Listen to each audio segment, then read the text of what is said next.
नमस्कार। Doctor Jamal Khan, health wealth and lifestyle के channel में आपका स्वागत, खैर मकदम।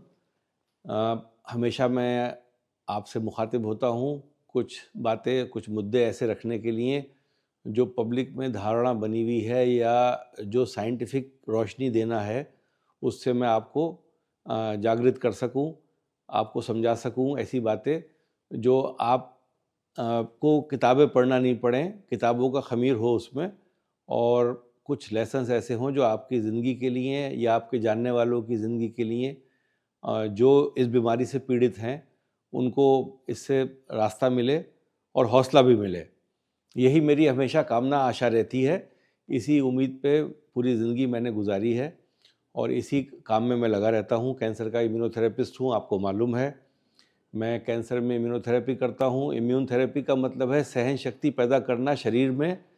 एक्टिव इम्यूनोथेरेपी जिसको हम बोलते हैं, आपके सेल्स के बेसिस पे वाइट ब्लड सेल्स का ये काम होता है कि वो कैंसर से लड़ें और कैंसर से आपको मुक्ति दें।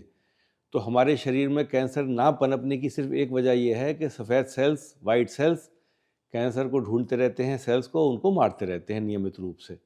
ये क्रिया बिगड़ जाती है तो कैंसर हो जाता है।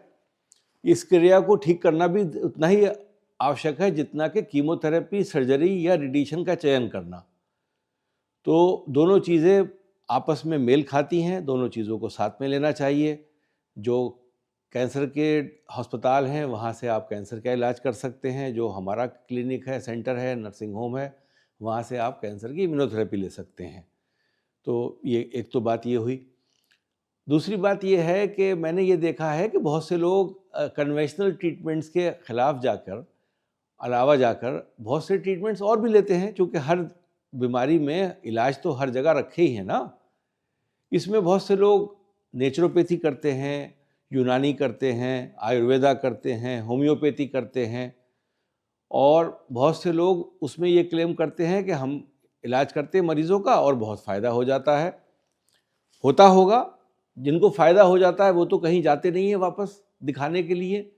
तो स्टेटिस्टिक्स, आंकड़े नहीं बन पाते हैं ऐसे कि जिससे ये पता हो कि हाँ सही में फ़ायदा हुआ एलोपैथी के अलावा बीमारियों में, एलोपैथी के अलावा किसी भी पद्धति से इलाज करने में, कैंसर में, और वो ठीक हो गए। जो कि ठीक हुआ मरीज़ घर में रहता है और जो बिगड़ा हुआ मरीज़ होता है वो फाइनली कैंसर अस्पताल में जाता है। तो जो हमारे आंकड़े होते हैं कैंसर अस्पताल के, एलोपैथी के डॉक्टर्स के, उनमें ये पता चलता है कि वहाँ गए थे, 4 महीने ख़राब हो गए, 6 महीने ख़राब हो गए, फिर बीमारी बढ़ा के लेके आए, और उस वक्त ये लगता है कि यार हमने वक्त ख़राब क्यों कर दिया, ये वक्त हमारा कीमती था। जब हमें मालूम हो गया कैंसर में कि हमें बीमारी है, तो आप ये मान के चलिए कि कैंसर ने ऑलरेडी आगे रास्ता इकट्ठा शुरू कर दिया है करना। बहुत अर्ली स्टेजेस में कैंसर नहीं पकड़ पाते हम। कैंसर तभी पकड़ पाते हैं जब वो अपनी प्रकोप से आपको परेशान करना शुरू कर देता है। तो अब आपने उस स्टेज पे पकड़ा, मालूम भी हुआ कि कैंसर है, और फिर आप चले गए अन्य पद्धति पे। 4 महीने आपने वहाँ निकाल दिए, फिर 4 महीने और लेट हो गए आप, फिर लौट कर आप ऑन्कोलॉजी में आए। तो ऑन्कोलॉजिस्ट के पास ये होता है कि भाई मैं करूँगा, इलाज कर सकता हूँ, करूँगा, लेकिन हो सकता है कि आपको फ़ायदा हो, नहीं हो। फिर आपके पास कोई रास्ता नहीं होता है तो आप उसी को अपना लेते हैं। तो ये चीज़ है। दूसरा चीज़ क्या है, बहुत सी पद्धतियाँ ऐसी हैं जो आपको भोजन में परहेज़ बता देती हैं। बहुत से लोग कहते हैं मिल्क, दूध और उसके बने हुए पदार्थ बिल्कुल मत खाइए। अब दूध और उसके बने हुए पदार्थ तो बहुत से हैं ना, अगर आप उन्हें छोड़ देंगे तो आपको क्या लाभ होगा, उससे ताकत कम हो जाएगी। बहुत से लोग कहते हैं कि एनिमल का बना हुआ प्रोडक्ट भी मत खाइए, या मीट मत प्रोसेस खाइए, या आप अंडा भी मत खाइए, या आप भूखे रहिए।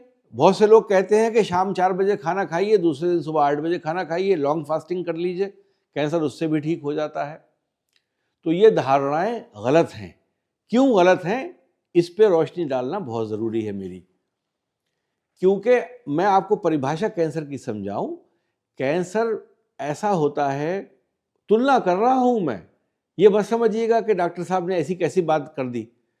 जैसे कि माँ के पेट में बच्चा होता है और माँ को न्यूट्रिशन कम मिले, तब भी बच्चा न्यूट्रिशन से मतलब उसका न्यूट्रिशन उसको पर्याप्त मात्रा में पहुंचता रहता है।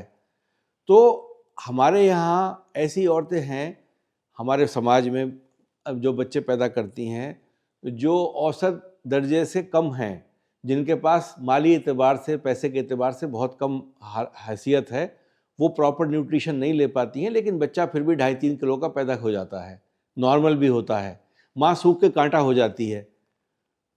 इसका मतलब क्या हुआ कि बच्चे ने अपनी पर्याप्त मात्रा में भोजन जो है माँ से छीन लिया। आप कैंसर को भी इसी तरीके का बीमारी समझिए। कैंसर भी अपनी मात्रा में भोजन पर्याप्त मात्रा में छीन लेता है, वो बढ़ता रहता है, शरीर दुर्बल होता रहता है।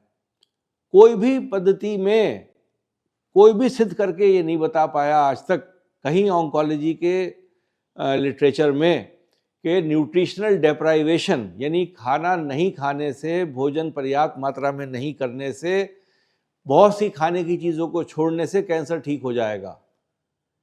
क्योंकि जब एलोपैथी के डॉक्टर्स रिसर्च करते हैं तो वो पहले एनिमल किंगडम में रिसर्च करते हैं। एनिमल किंगडम, एनिमल हाउस, जो एनिमल हाउस के एक्सपेरिमेंट्स होते हैं, जहाँ पर हम ऐसी चीज़ें करते हैं जो और लिटरेचर्स में पाई जाती हैं, उन्हीं को चीज़ों को ध्यान दे के वैसे ही यहाँ प्रोड्यूस करते हैं। तो जितने चूहों पे एक्सपेरिमेंट करते हैं वो सब चूहे मर जाएंगे, सब चूहों को कैंसर पैदा हो जाएगा, ज़्यादा जल्दी ख़त्म हो जाएंगे। उसके उल्टा अगर उन्हें प्रोटीन न्यूट्रिशन दिया जा रहा है, ख़ास तौर से प्रोटीन का इसमें मापदंड बड़ा इंपॉर्टेंट है, मसिल वेस्टिंग होती है, मसिल मास कम हो जाता है। तो इस सूरत में हमें ये ध्यान रखना है कि भोजन पर्याप्त मात्रा में खाइए। एक कैंसर की विपदा और भी है, कैंसर में भूख भी कम लगती है।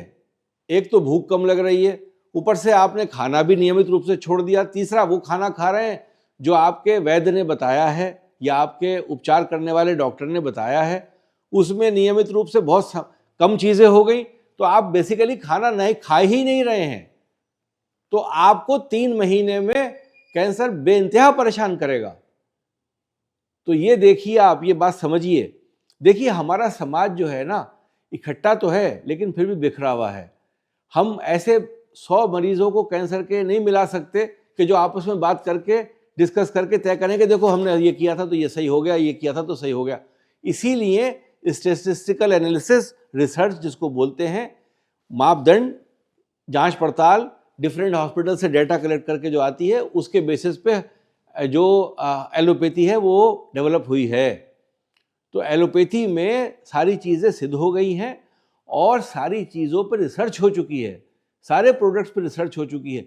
मान लीजिए आपका मन है कि भाई मैं कोई ऐसी चीज़ खाऊं जो जड़ी बूटी है जिससे फ़ायदा है, तो आप जड़ी बूटी के लिए डॉक्टर से बात कर लीजिए कि भाई मैं ये खा रहा हूँ, खाता रहूँ। अगर उन्होंने कहा ना साहब आप मत खाइए, तो थोड़े दिन छोड़ दीजिए। ये मतलब मैं आपको बता रहा हूँ कि तुलना में एलोपैथी के इलाज में आज की तारीख में ज़्यादा बेनिफिट्स हैं, ना कि भटक जाने में बेनिफिट्स हों। कुछ कुछ चीज़ें ऐसी होती हैं ना, मान लीजिए सीधी नहीं हुआ था कि कैंसर है, बायोप्सी ही नहीं हुई थी, आपको लगा कैंसर है, आपके वैद्य ने बता दिया या आपके हकीम ने बता दिया कि कैंसर है, और उन्होंने इलाज भी शुरू कर दिया, आप ठीक भी हो गए, तो गलत धारणा पैदा हो गई कि कैंसर इन साहब ने ठीक कर दिया था। कैंसर तो था ही नहीं, मालूम है कब हुआ था कैंसर है। तो ये चीज़ है। मुख्य रूप से आपसे मेरी विनती ये है कि खाने की चीज़ों में प्रोटीन की मात्रा बढ़ाइए। अगर भूख नहीं लग रही है तो डॉक्टर से बात करके ऐसी दवाएं लीजिए जो भूख आपकी बढ़ाएं। और आपका वज़न अगर 2-3 किलो कम हो रहा है महीने में, तो आपका न्यूट्रिशन ख़राब है या कैंसर का प्रकोप बढ़ रहा है। और तीसरी बात यह कि दवा काम नहीं कर रही है। कैंसर में जो कैटाबॉलिक रिस्पॉन्सेज हैं, यानी मेटाबॉलिज्म 2 प्रकार का होता है, एनाबॉलिज्म और कैटाबॉलिज्म।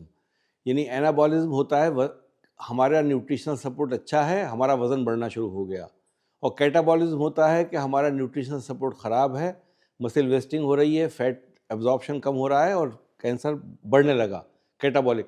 तो हमेशा हमारी जो उपचार का माध्यम है कि हमने उपचार ठीक कर रहे हैं और हम सही रास्ते पे हैं, वो एनाबॉलिक एक्टिविटीज़ का बढ़ना है।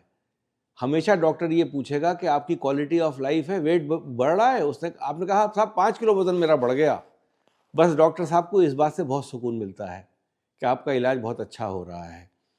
तो ये मुख्य रूप से आज का मुद्दा सिर्फ मेरे पास एक इम्पॉर्टेंट था कि अपने ट्रीटमेंट को डिले मत कीजिए।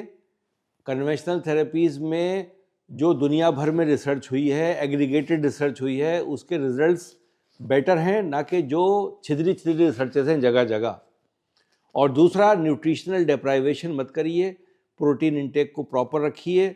जो भी आपकी माध्यम प्रोटीन का है उसमें डाइटिशियन का रोल है, और ऑन्कोलॉजी के डाइटिशियंस भी होते हैं जो आपको बता सकते हैं, और आप खुद भी रिसर्च कर सकते हैं। मेहरबानी करके इन सब चीज़ों पे ध्यान दीजिए। दूसरा ये कि बहुत से लोग कहते हैं साहब कॉफ़ी एनिमा ले लो, ये चीज़ खा लो, उसको कर लो, 1 महीना ये चीज़ छोड़ दो, बिल्कुल ये खाना शुरू कर दो, अन्न छोड़ दो। बहुत से कहते हैं अन्न नहीं खाएंगे, कुछ कहते हैं खाली फ्रूट्स खाइए। अरे भाई, आप फ्रूट्स खाएंगे या जूसेस पिएंगे तो उससे आपका पेट भर जाएगा, लेकिन प्रोटीन इंटेक बहुत कम हो जाएगा, ख़त्म हो जाएगा। ये ध्यान दीजिए आप कि डाइटरी रिस्ट्रिक्शंस कौन से कैंसर्स में होती हैं। जो गट के कैंसर होते हैं, यानी हमारी ओरल कैविटी से शुरू होकर नीचे के रास्ते तक जाने वाले कैंसर्स, उनमें कौन सा कैंसर है हमें, तो हम कौन सी चीज़ कम खाएं या कैसे खाएं। मान लीजिए लीवर कैंसर है, तो लिवर के ऊपर बहुत ज़्यादा प्रभार नहीं डालना है। लिवर एक ऐसा ऑर्गन है जो मेटाबॉलिज्म हमारा शरीर का करता है, तो उसमें हम ये करेंगे कि हम कम कम मात्रा में खाना खिलाएं मरीज़ को, कई बार में। 3 डाइट्स उसके लिए ज़रूरी नहीं है, 6 डाइट ज़रूरी हैं। ऐसी मात्रा में खाना हो कि जो उसको पाचन शक्ति को ख़राब नहीं करे। या स्टमक कैंसर है, तो स्टमक कैंसर में हम क्या चीज़ रिस्ट्रिक्ट करेंगे, उसमें हमें बहुत इंपॉर्टेंट रोल ये है कि हम सब चीज़ें नहीं खा सकते। खाने का रिस्ट्रिक्शन इन कैंसर्स में है। बड़ी आंत का कैंसर है, स्टमक का कैंसर है, लिवर का कैंसर है, फूड पाइप का कैंसर है। इन सब में हमें नियमित रूप से वही चीज़ खाना है जो हमारे लिए बताई गई है कि हम ये खा सकते हैं, ये नहीं खा सकते। और इन कैंसर्स में एक जो कॉमन चीज़ है जो आप ले सकते हैं, शुगर फ्री प्रोटीन, जो आपका पाउडर होता है, जो आप मिल्क में ले सकते हैं या पानी में ले सकते हैं, वो इन सब कैंसर्स में बेहतर काम करता है, क्योंकि उसमें कम मात्रा में आप लेते हैं उसको, और वो एडिक्वेट प्रोटीन इंटेक आपको दे देता है। तो वो आपको याद रखना है कि जो प्रोटीन शेक्स होते हैं, प्रोटीन पाउडर्स होते हैं, कमर्शियली मिलते हैं इत्तेफाक से, और जिनमें शुगर कंटेंट बहुत कम हो, वो अच्छे होते हैं, वो आप ऐसे कैंसर्स पे ले सकते हैं। तो आप प्लीज़ मिलाइएगा मत सब चीज़ों को कि इधर डॉक्टर साहब कुछ कह रहे हैं, उधर कुछ कह रहे हैं। मैंने जीआई कैंसर की बात करी है, गैस्ट्रोइंटेस्टिनल ट्रैक्ट कैंसर्स जो होते हैं, उनके लिए न्यूट्रिशनल सपोर्ट सिस्टम थोड़ा डिफरेंट होता है। वो सब चीज़ें आप इकट्ठी नहीं खा सकते, पेट भर जाएगा और आपको बीमारी परेशान करेगी। मसला क्या है कि बीमारी जो है वो ज़ख़म है एक अंदर, और ज़ख़म में आप कोई ऐसी चीज़ बार बार लगाते रहें कि खाना भी पहुंचता रहे और वो ज़ख़म को हरा करता रहे, परेशान करता रहे, तो वो अच्छा नहीं होता है। स्पाइसेस का इंटेक कम करना है, सिट्रस तो मना करते हूँ मैं, लेकिन ये चीज़ों को ध्यान देना है। और इसमें अगर हमारे वेजिटेरियन भाई हैं तो लौकी और तुरई की सब्ज़ी गीली वाली वो अच्छी होती है, चावल पतले पके हुए अच्छे होते हैं, दही अच्छा होता है, थोड़ा देसी घी की मात्रा भी खा सकते हैं। ये नियमित रूप से ये आहार मैं बताता हूँ खाने के लिए। हमारे मरीज़ पूछते हैं कि साहब जो हम ठीक हो गए, आप मना करते थे विटामिन सी लेने के लिए, विटामिन सी इंटेक से नुकसान होगा, इम्यूनोथेरेपी सेल थेरेपी काम कम करती है, और अब हम क्या खा सकते हैं। तो जब इम्यूनोथेरेपी आपकी बंद हो गई, 2 PET-CT नेगेटिव आ गए, तो आप अपना नॉर्मल क्रिया में खाना खा सकते हैं, आप अपना विटामिन सी भी ले सकते हैं, कोई इसको इशू नहीं है। वो तो उस समय मना किया गया है जब डेंड्राइटिक सेल्स आपको दिए जा रहे हों, और डेंड्राइटिक सेल्स की वजह से हम कैंसर को ठीक करने की कोशिश कर रहे हों।